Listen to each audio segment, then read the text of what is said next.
Okay, Josh. So you're mainly focused on outsourcing people's administration. So if you were going to summarize your business, then how would you do that?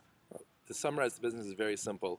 We're an American company that's based offshore. So there's two aspects you're looking for: quality of service, which you always get offshore, but sometimes you need somebody who understands your culture. But price is another important thing. And pricing point is something which you're only going to get offshore when you're comparing to local pricing. You're talking about sometimes a third or half the price of what you pay locally.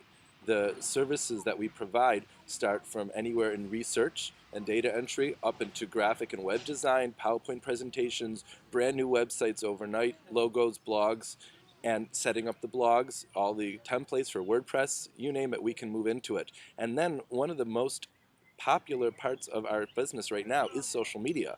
Right. The blogs that we handle, we don't only create the content and the template, we do the research for the client, then we bump it up and we write the actual blog posts so that once they give us their style and the bullet points of what they're looking to express in their blog, we can take it one step further and just write it for them. And after a while, it's on autopilot, and we can be writing 10 blog posts at a time, getting their approval, and after a while, we might not even need their approval because we could just build a trust and relationship.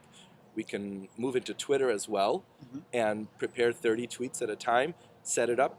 Not many small businesses are even aware of the power of Twitter and the mechanics that are behind it. And you can start by setting up, 30 tweets, 60 tweets at a time, having them run on autopilot, and you look professional. Your customers think that you're the king of Twitter, and you don't even really need to know how to spell it. Right. And so do you think that one of your big advantages then is the fact that although you're based in Israel or providing the service from Israel, you're using American or British staff that are based there then? That's exactly right. That is our selling point because anybody can go offshore and find somebody for $4 an hour. But to find somebody who understands your culture, speaks your language, and knows where you're coming from, that's already, one step up. Yeah. And, whether it be social media, whether it be research, or even answering your emails on a daily basis. There are customers who get 150, 200 emails a day, and they just don't understand how in the world they're going to get through it. And when they finish those 200 emails, another 200 come in. People reply to the 200 you sent them. Yeah. So if you have somebody who's ghostwriting for you and answering 95% of your emails, and then all you're left with is 5% of the questions, which hopefully once you answer them once, you'll never have to answer them again, Mm. then you build a knowledge base within our company and you get to the point where you're not answering emails anymore. Yeah. So, I mean, in terms of the blog support, then you mentioned that you could take a look at people's existing blogs and then write in their style. I mean, how do you train your team to be able to do that kind of thing? We have excellent writers in-house, and we can learn to mimic our clients. We see the nuances that they're looking for. We're not going to get it perfect, but we're going to get it close enough where if we don't get a 100% spot-on blog, you'll still get 99%. You can just go and edit it in 5 minutes as opposed to spending an hour researching and another hour writing it. Mm.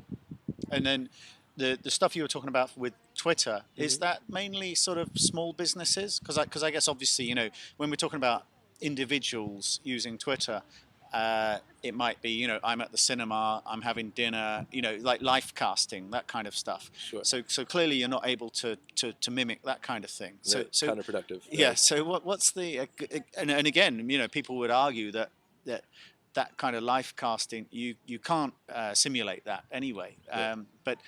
But how are you supporting small businesses in terms of they give you an idea of the stuff they want to push out onto the network, and then you can kind of pre-approve a certain number of messages and stuff then? That's exactly right. And we go ahead and we take one concept and we'll build up a dozen tweets on that concept because, a person in a real estate business is looking for real estate type information, whether it be what the government is promoting next and what they're saying is legal or illegal, what the banks are allowing in the mortgage realm. So it's something that came up online 2 weeks ago or 3 weeks ago is going to be just as relevant as something that came yesterday. So we can easily prepare in advance a tremendous amount of tweets in the right realm, and then just spit them out as you need them. Okay, Josh, that's great. Thanks very much. Oh, it's really my pleasure.